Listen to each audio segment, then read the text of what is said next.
Hey there, CK here. Let's wait a couple of minutes before we get started about everything that I wish I had known when I started podcasting. Okay, so we're gonna go through a couple of things as we get prepared. We're gonna talk about what kind of gears you should get. It's always the first question that people ask me, what kind of gears they should get. And then what do you do after you record all your episodes? Where do you upload your episodes? For some of your technophobes, I can actually share something with you to really help it make it as simple as possible for you. And actually, how do you amplify the recorded episodes that you have already done, right? How do you actually make derivative products, pieces of content from the one piece of content you created, okay? And then we can talk about how do you actually stand out in the crowd based on everything that I've come across, based on everything that other podcasters tell me. How do you actually stand out in the crowd?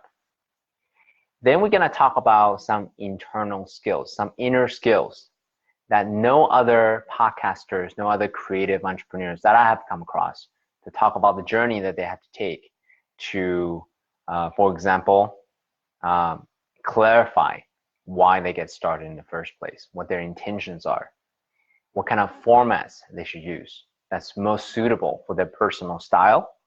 And then how do you find your voice? How do you find your style? And then how do you actually get over the fact that you don't like your voice? What can you do tactically? And what about guest experiences, right? How could you create an experience such that your guest feels so comfortable with you that willing to share, whatever it is that you want them to share? All right, so these are some of the topics that I have jotted down that I wanted to talk about. If there's anything that you really wish to know, please let me know so that way I can address them accordingly, okay? All right. Let's wait a couple more minutes and then we'll get started. Let me make sure this is shared on my personal page correctly.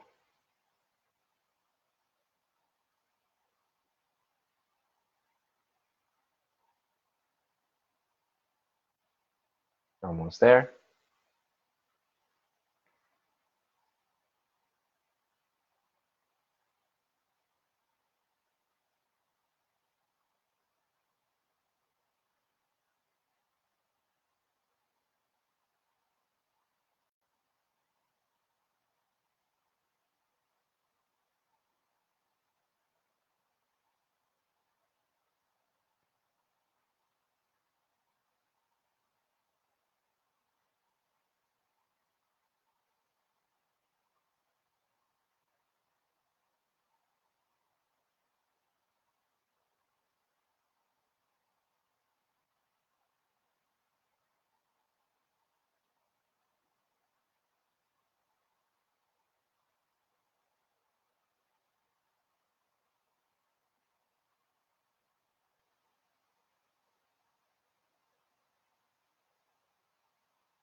All right.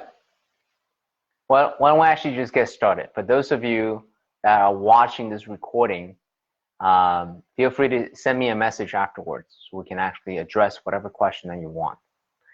So why don't we actually start off by gears? That's the number one question that people always ask me, gears. So I'll address it once and for all. I'll start from a few places, okay?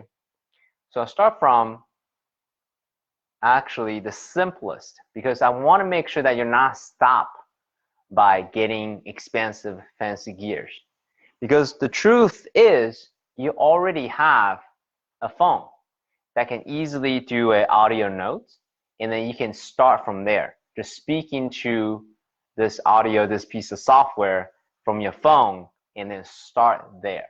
Because you don't need anything more fancy than that. Anything would just enhance the fidelity of the sound, the the different ways that you can play with the different channels, so forth. So you can, the very, very basic place to start, your phone, right? For the more advanced folks, if you can afford it, if this is something that you're serious about, feel free to get this Zoom. This is what I use. This is what Tim Ferriss used. Zoom H6. What's the beautiful thing about this piece of equipment is that it has 4 channels, and each channel has a gain that you can actually tweak the sound leveling between the people that you're speaking to. If one person talks really loud, you can make sure to turn this person down a little bit, right? And for those of you that speaks a little softer, you can turn yourself up. So 4 channels, 2 additional microphones that you can use. So this is a really simple piece of equipment. It's battery operated. You can hook it up to additional outside battery power packs, right? Power storages. It's very, very easy to handle. Okay, so that's the first one.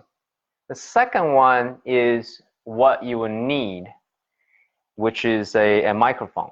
So if you Google Tim Ferriss podcast gears, you would see the various equipment that he also uses as well. And one of the key piece of advice that he gives is that make sure you have plenty of mics. Because the thing about field recording is that a lot of times certain pieces of equipment may have some interference, you hear some buzzing, and it may not work. So you want to make sure you have alternatives.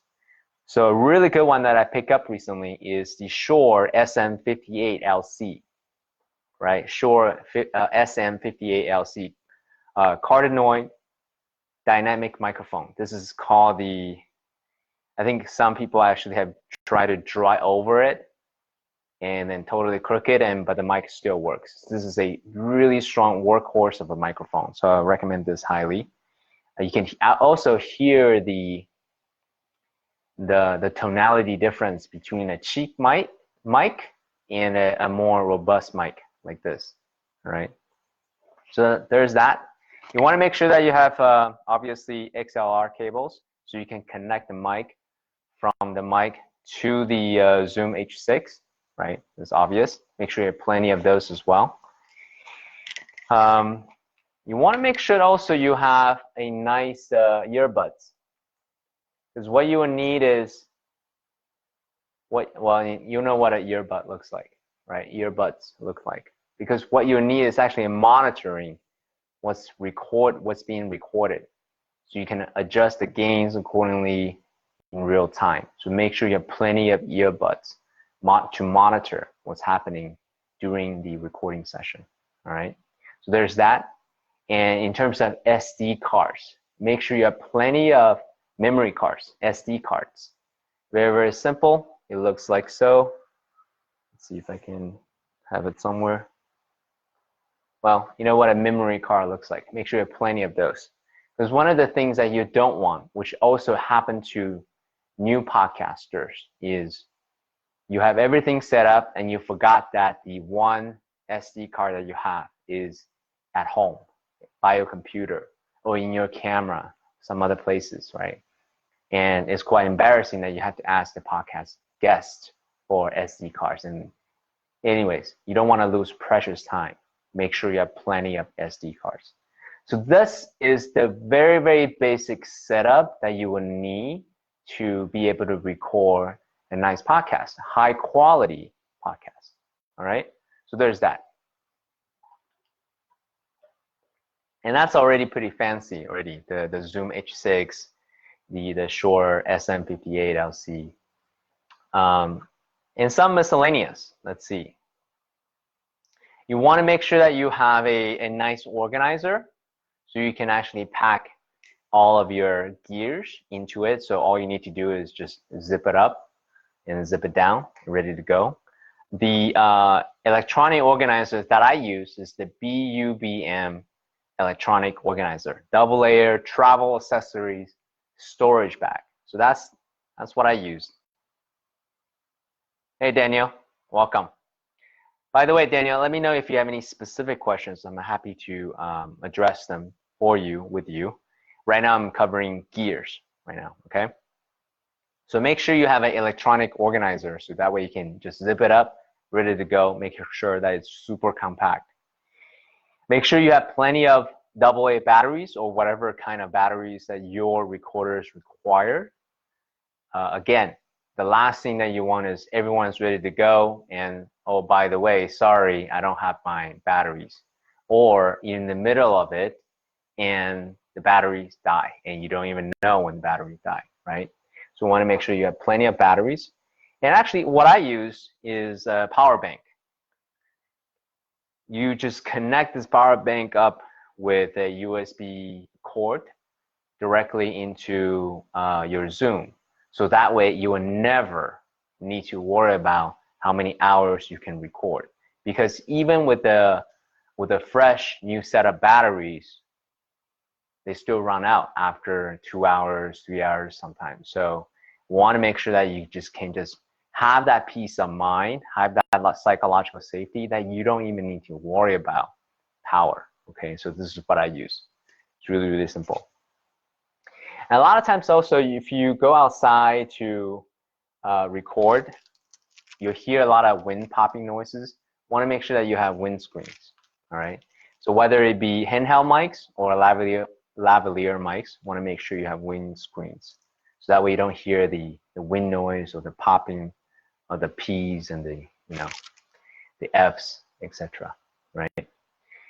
So some people like to use both of their hands. In that case, what you want to do is use a lavalier mic. This is a very simple lavalier mic. It's a Movo LV6 pro grade omnidirection XLR condenser microphone. So MOVO LV6 pro grade. It's very, very nice, but personally I prefer the handheld mic because then I can adjust where it is. I don't need to worry about the ruffling sound between the lapels and the lavalier mic. And frankly, the quality of the sound of the handheld mic is so much better. Again, this is more of a pro tip. You can actually hear the difference between a nice mic because you hear the full body sound versus a cheap mic. A cheap mic makes you sound super flat. You can hear the nasal voices. So personally for me, I prefer to hear myself on the handheld mic. It's a lot more professional that way, okay, more resonant that way. All right, before I jump to the next subject, I want to double check with Daniel. Okay, so no question. Let me actually continue forward then, because, so again, most people, when they first start, they ask me about gear questions. And from my point of view, gear questions are the easiest questions to solve. And you literally just type in podcast equipment, you'll see everyone have all kinds of opinions about the bags, the recorders, the mic, the windscreens, the cables, all these other things. But this is really, really easy to handle. So that's why I don't want to spend too much time on gears. I do want to basically lower the threshold of entry for any of you who are considering starting your own podcast. All right, so I'll just address the frequently asked questions. So the next question that a lot of people ask me, so say I recorded 8 episodes, what do I do with it, right? Do I just upload it directly? Well, you can. What I'll do is to do some simple edits of the sound file with the, whether it be GarageBand or Audacity. Because a lot of times you hit record and then people, talk a little bit to warm up and you may not want to use that, or talk a little bit after your podcasting session is over, right? You may not want to publish that. So you want to make sure those things are cut out. Or someone may sneeze, or a door may open, or someone may need to use the restroom, whatever it may be. You need to cut those things out. So GarageBand or Audacity is a very, very simple free programs that you can use to address them. Personally, I use Audacity because it's free and it's open source. That means I can trust the maintenance of this software, and it's also very, very simple to use because I don't have a whole lot of sophisticated operations with my sound file. What I use is just cut certain things out and then pre-prepare them for future additions, future massagings of this file. Okay, so that's super, super basic. So for those of you who are not sound engineers, the program that I use to make sure that the sound of all the inputs are level, a similar level, or the sounds that's a little bit softer that need to be boosted, or there may be some background noise, or the sound may be really noisy. The program that I use is Euphonic, AUPHONIC, Euphonic, right? This is a way for me to use sound leveling, noise removal, etc. Very, very simple software.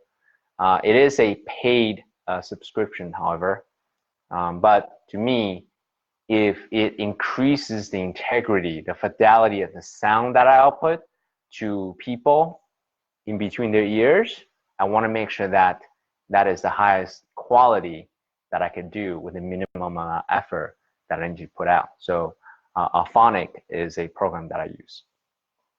Now, for some of you that want a more sophisticated post-production, you want to add intros, outros, you want to have background music and all these a lot more sophisticated massaging that you want to do, an easy way to do it, actually, from my point of view, is to hire a sound engineer to do it for you. And typically, each episode comes out to be at about $100 pop to do some post-production process, at least in the LA market. So that's something, you know, if you can afford it, if that's important for you, you want to have a really high quality end product of your podcast, and that's something that, you know, you can totally do. Okay. So there's the post-production piece. Again, my whole point of this is to get you started as quickly as possible with the highest quality as possible, with minimum effort, with minimum headache, with minimum moving parts. Okay, so you hit record, you massage it the way you want to, then you use Euphonic to make sure everything's level, and boom, your file is ready to go, right? So that's super simple. So let's talk about then, where do you want to house your raw data file? Similar to YouTube, you now have a raw file. Where do you then upload to for wide distribution? Personally, for me, I'm looking for reliability. So I just look at what Joe Rogan used liberated syndication, Libsyn, to host his sound files and for wide distribution worldwide.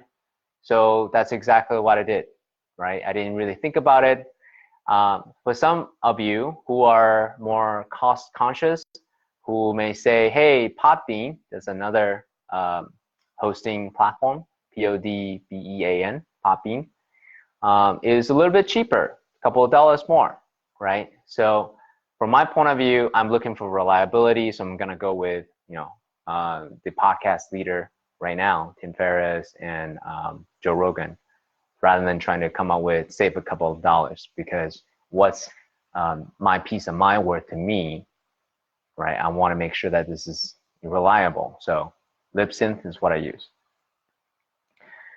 But everyone's different, right? So that's something for you to consider. What is your criteria when it comes to hosting? You want reliability, or you want to save a couple of bucks and try out new programs for specific features that you want? It's up to you, right? So that's a very simple way. And then I want to get into the mechanics of creating an RSS feed and how do you upload it to other distribution channels and so forth, because those are actually widely available. You can just type in RSS feed, you know, all that stuff. That's pretty easy. So I don't want to belabor on that point. Okay, good. Any questions? Let me know. Okay.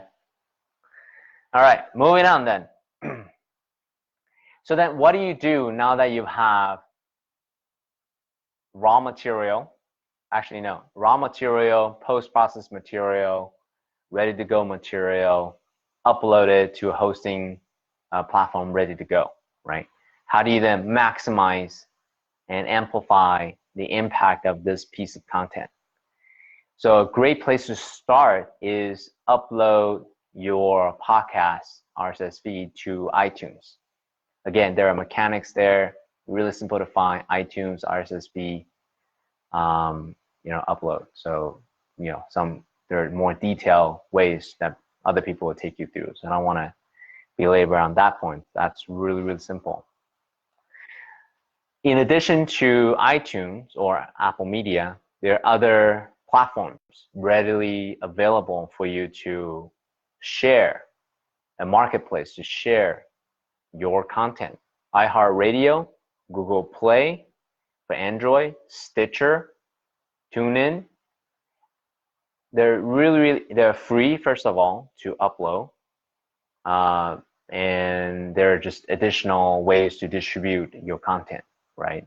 So that's something for you to consider. This is their dedicated podcast distribution platform for you to get into. iHeartRadio, Google Play, Stitcher, TuneIn. There are smaller ones, but if you have these four, then you pretty much have all the ones covered, all right?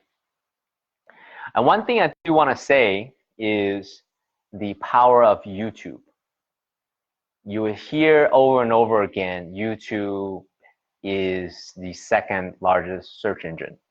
In addition to Google, people like to go onto YouTube to look for things content to consume, correct? So even though you have an audio file, chances are, convert that audio file to a video file, a la an audiogram, then upload that to YouTube. Really, really simple to do. So that's something that I recommend. And the software that I recommend for you to do that, if you just Google headliner.app, H-E-A-D liner, L-I-N-E-R.app, is a great way to turn audio file into one of those beautiful waveform audiogram. Super easy to do, and it's free. So totally use that. Or if your podcast is already in video form, then that's even simpler. All you need to do is upload your video into YouTube, right? I haven't gotten to the point where I record my podcast in videos. Frankly, I think video is harder, and I don't want to spend so much time in editing and the 3-camera setup and all these other things. I just wanted to use my handy Zoom and 2 microphones, and that way we can get ready to start, right? And when we get to the guest experience, I also talk about why I purposefully haven't made the jump to video, even though I know how powerful video is. So I talk about that, doing the guest experience aspect of it. Let me take a drink of water.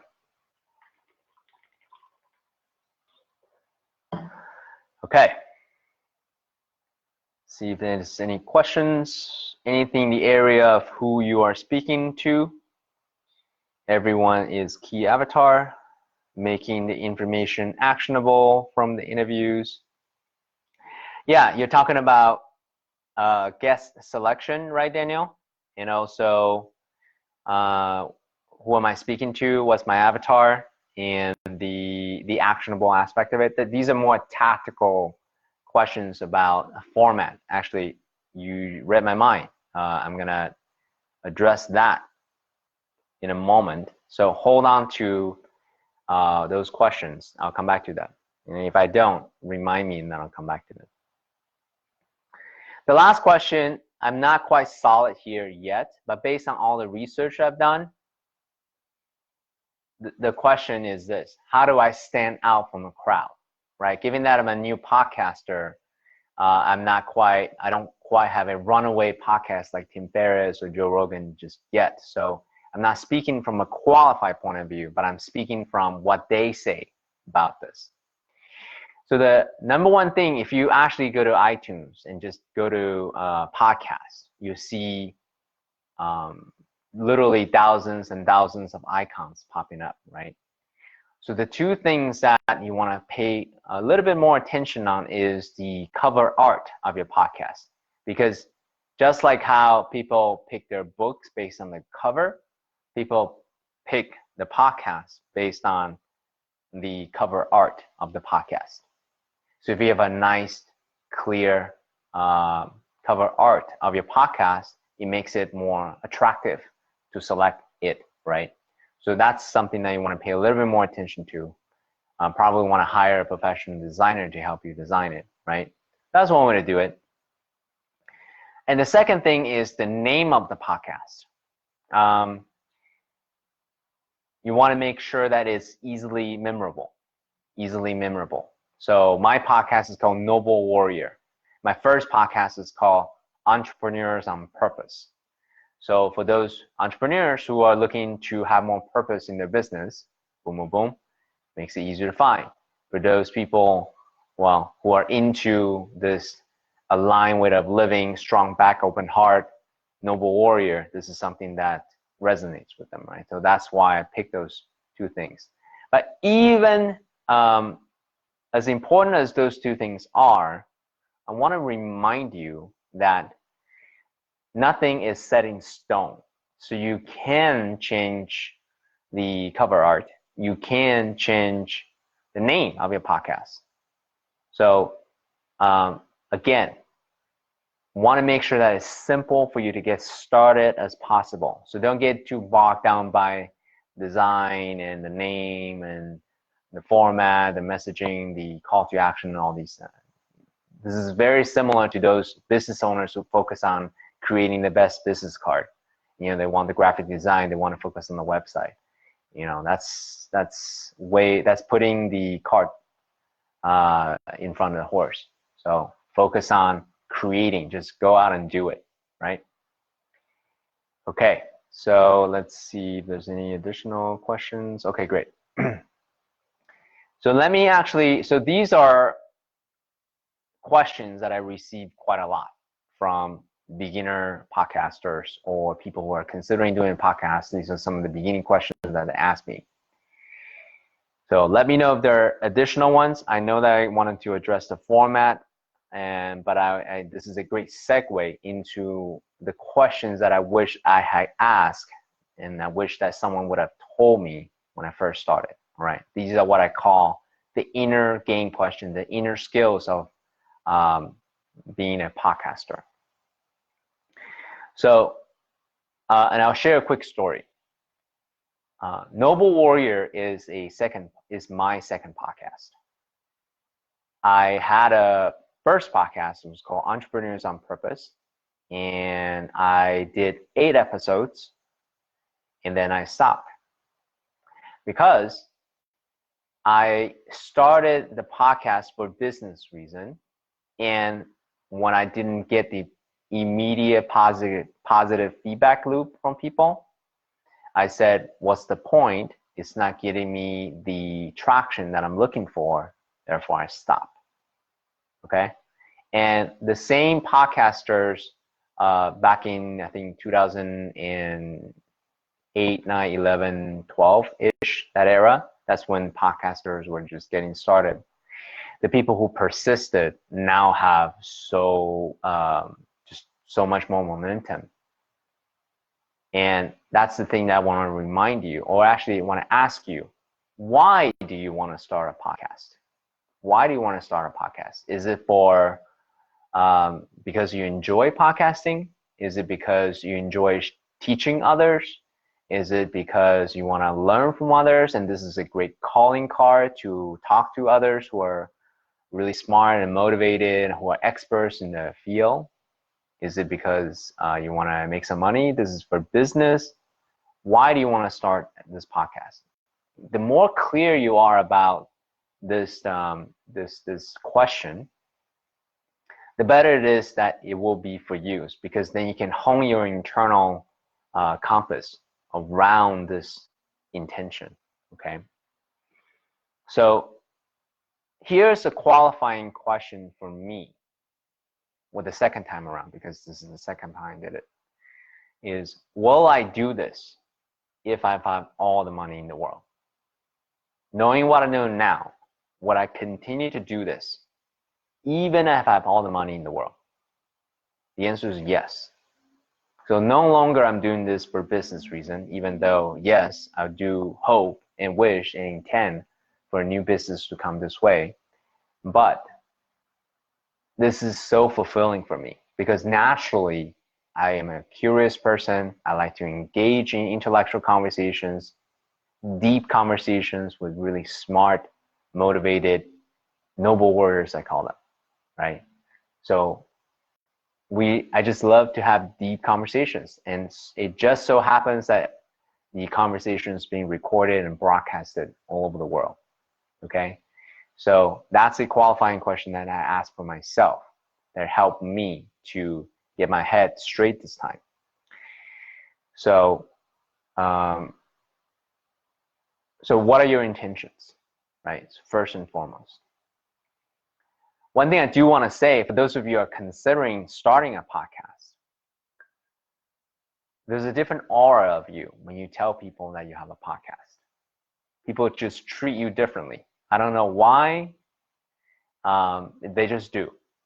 Okay, it's like, hey, my name is CK. Here's what I do, and by the way, I have a podcast. Oh, now you're interesting, right? So that's something that would encourage you to think about. If you want to engage with really smart people without the jumping through hoops to do that, podcast is an amazing way to do it, right? So 1, 2, even when you are speaking to just your friend, when the mic is on, when it's being recorded, people bring it even more. There's that je ne sais quoi, right? That they bring more life energy, they bring more seriousness and commitment in the way they think about and deliver what they're about to say to you. So I enjoyed that very much, right? So that's the second part. The third part, if you're thinking about doing this for business, this is an amazing calling card to reach out to any prospective collaborators, clients. Just a great way to do it. And I haven't done it this way yet, but I've heard this person who did it. This person is a professional speaker. So his primary clients are booking agents. People book professional speakers. So he created a podcast that just interview different booking agents about the ins and outs of their life, and then why they book different professional speakers and so forth. And it's a really smart and strategic way to do this, because when these booking agents are thinking about who to hire, guess what? They already have a very in-depth relationship with this particular podcaster, professional speaker, right? So you can actually rearrange or be more strategic about who you want to create a show about for business reason, okay? So there's that. So we talked about learning, we talked about a way to network, we talked about a way to generate content. So let's see if there's any specific questions from Daniel about why. So actually, Daniel, since you're watching, I'm curious if you could share with us why you want to start a podcast. Actually, no, you're starting 2 podcasts, right?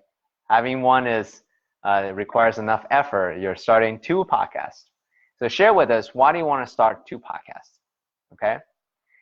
So while you are answering, Daniel, let me share my intention. So my intention, what makes me come alive, is deep conversations with smart, thoughtful, motivated, noble warriors. because one, I'm curious, I want to learn something from these people, and two, I want to develop a deeper relationship, because life is all about relationships, right? I want to develop a deeper relationship with these people.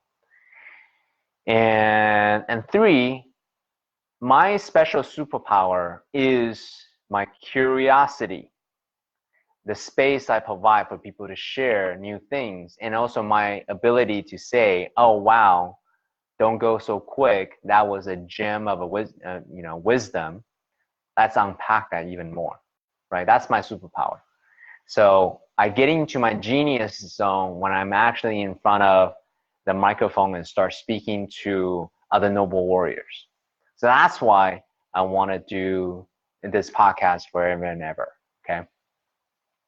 What are your intentions? If you want to share with us, that way we can really help you think about how do you actually position yourself and leverage your own genius to do this. Okay, and that goes to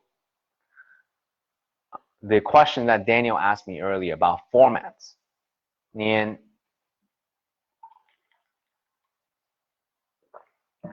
there are a lot of different formats that other people will tell you to do, and the simplest way for me to actually address that would be this question.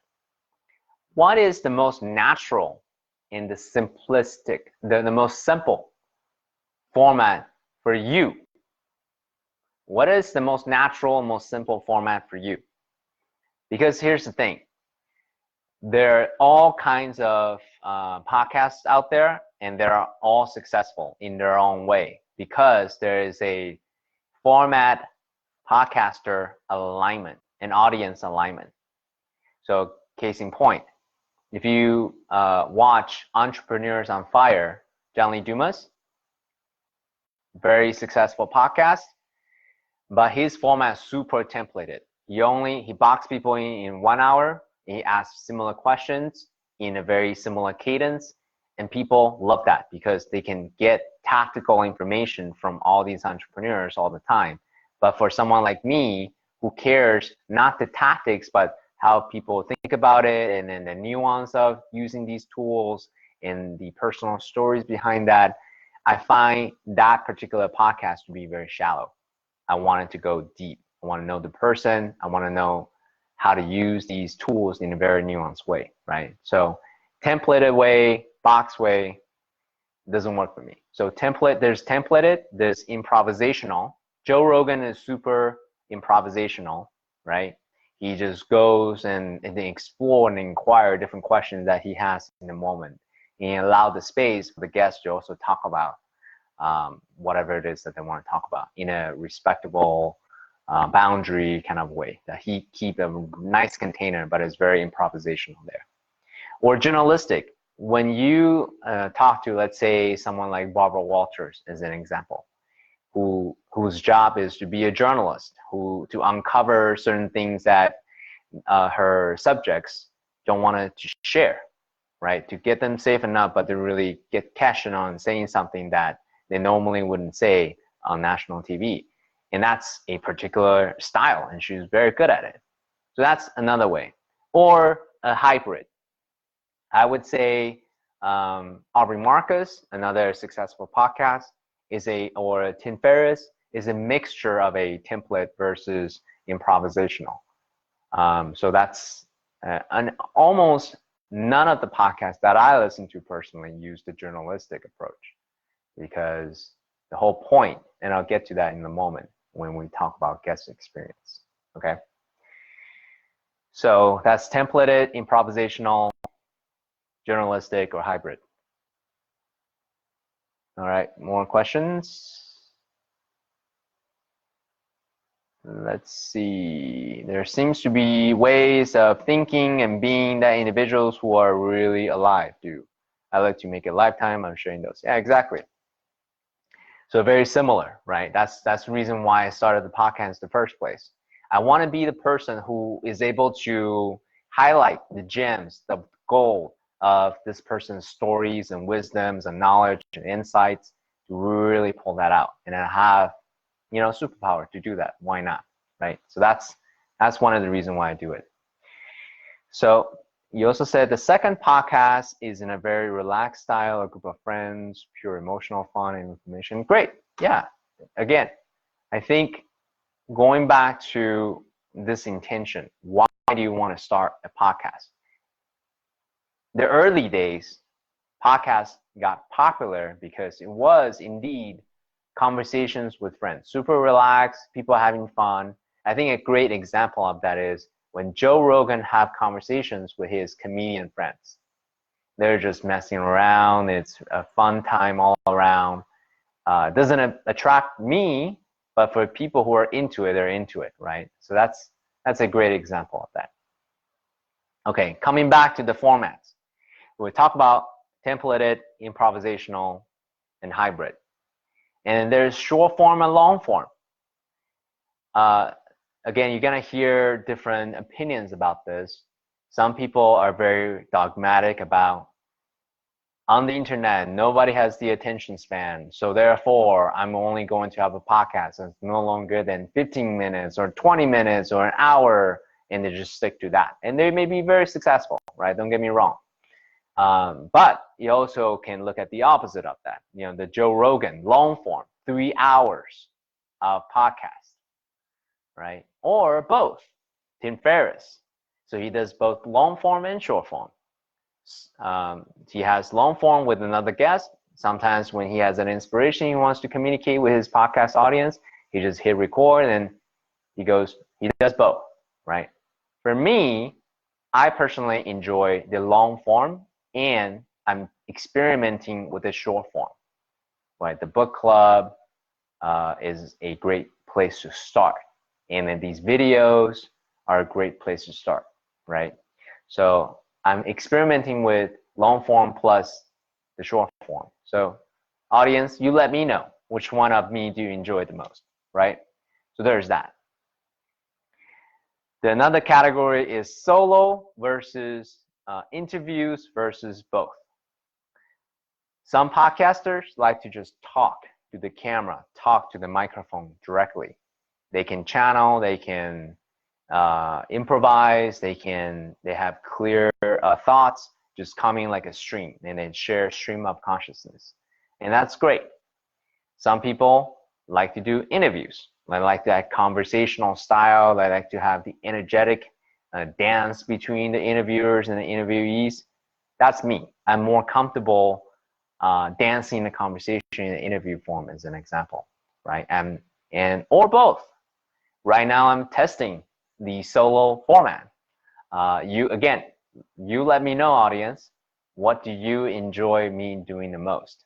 And I'll continue to do both, right? So that's feedback, right? So that's another way to do it. So one thing I want to remind all of you, whether you are thinking about it, whether you've started it, or whether you are doing it but not sure because you don't have that positive feedback loop yet, one thing I want to remind you is that you can always deprecate old episodes. You can change anything you don't like about old episodes, right? You can archive, retire, delete any old episodes. You don't have to, it's not forever. So one. Two is, if you don't like the name, I actually know a podcaster, a famous one. He changed the name from the Optimized Geek to the Optimized Self, I believe, the Optimized Life, right? So you can change the name of your podcast. It's not written in stone. Or like me, if the podcast no longer has any inspiration juice for you, you can delete the whole thing altogether. You don't have to stick with it. There's so many podcasters who have started something and started another one, right? So this is not written in stone by any means. So let me check in before I move on to the next question with Daniel, see if there's anything. Yeah, let me know if you have any questions, Daniel. So thank you for your questions. Okay, so there's that. So that's format.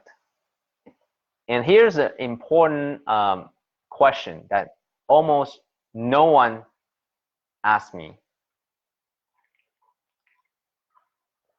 but almost everyone encounters.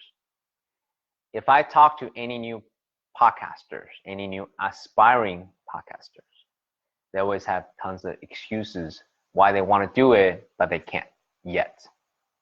The equipment, what do I say, what do I look, where do I find the space, this and that. So I want to share this with you, this powerful quote with Ira Glass of This American Life. He said, "Nobody tells this to people who are beginners. I wish someone told me. All of us who do creative work, we get into it because we have good taste. But there's this gap. For the first couple of years you make stuff, it's just not that good. It's trying to be good. It has potential, but it's not. But your taste, the thing that got you into the game, is still killer. And your taste is why your work disappoints you. A lot of people never get past this phase. They quit, like I did. Most people I know who do interesting creative work went through years of this. We know our work doesn't have this special thing that we want it to have. We all go through this. And if you're just starting out, or if you're still in this phase, you gotta know it's normal, and the most important thing you can do is to do a lot of work. Put yourself on a deadline so that every week you will finish one story. It's only by going through a volume of work that you will close that gap, and your work will be as good as your ambitions.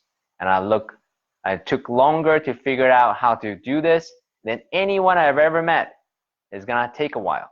It's normal to take a while. You just gotta fight your way through. So for anyone who is doing this podcasting thing, in the beginning,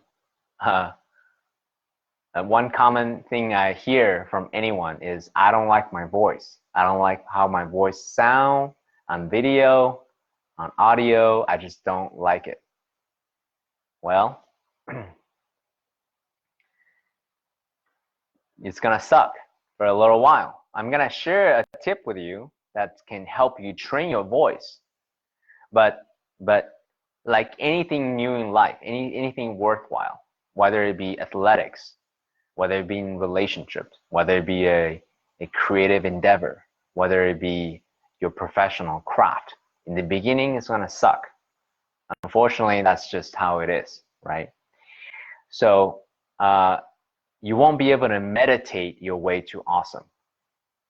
That's not how it works. The only way to get good at it is by doing it.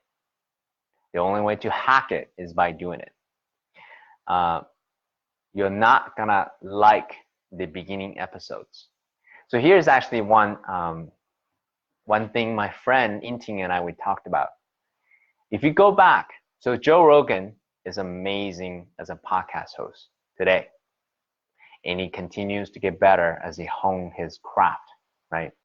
But if you go back to his early days, even his first 100 episodes, and you hear this distinct difference between episode 1000, that's where he's at right now, or 1400, anyway, a lot, and episode 100. So but he kept at it, right? Now he is amazing. But if you go back to the way he wasn't that good. I'm on episode 42 right now.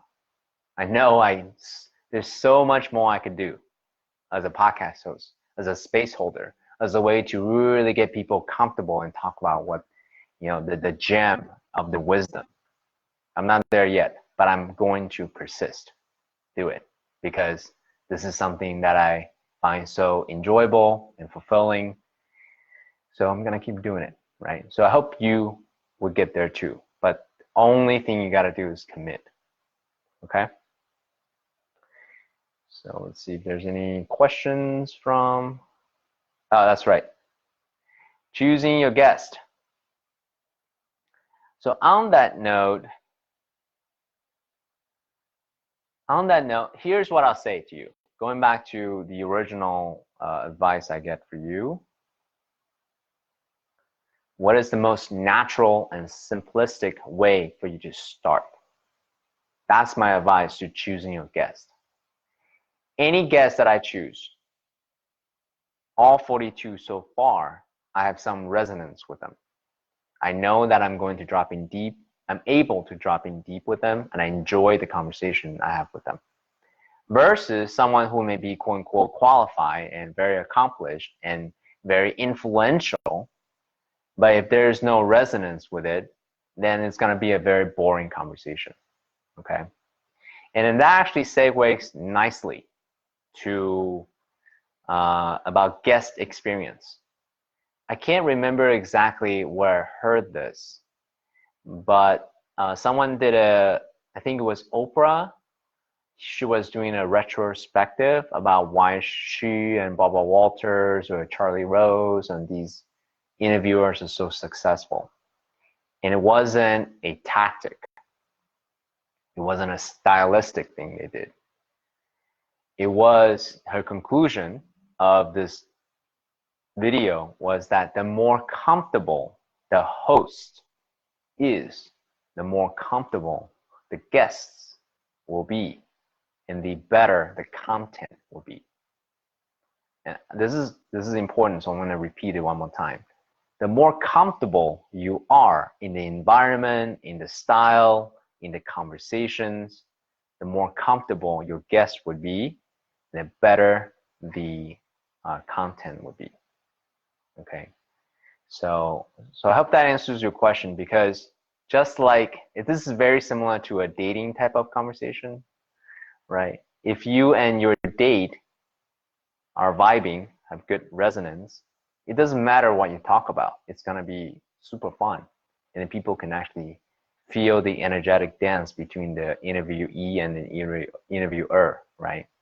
But if they don't drive, then you as an interviewer have to work really hard to make sure that the interviewee feels comfortable and this is energized and it's interesting for your audience. Then it's so much work you got to do.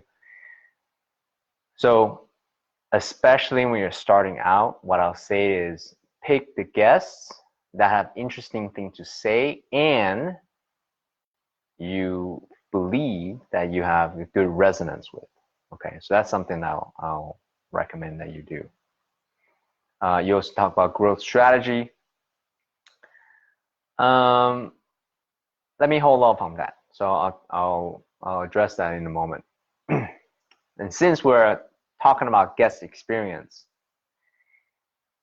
here is what I tell all of my guests. I tell them the intention of the show, what the show is about. I tell them about the production process. Hey, here's what we're gonna do within a couple of days. Here's in the production process. And then I tell them that by the end, they have creative control before we publish. That little bit allows them to relax because they can now say whatever they want to say before worrying about, hey, whatever I say is going to be forever on the internet, right? Then there's that safeguard on. They're not able to relax.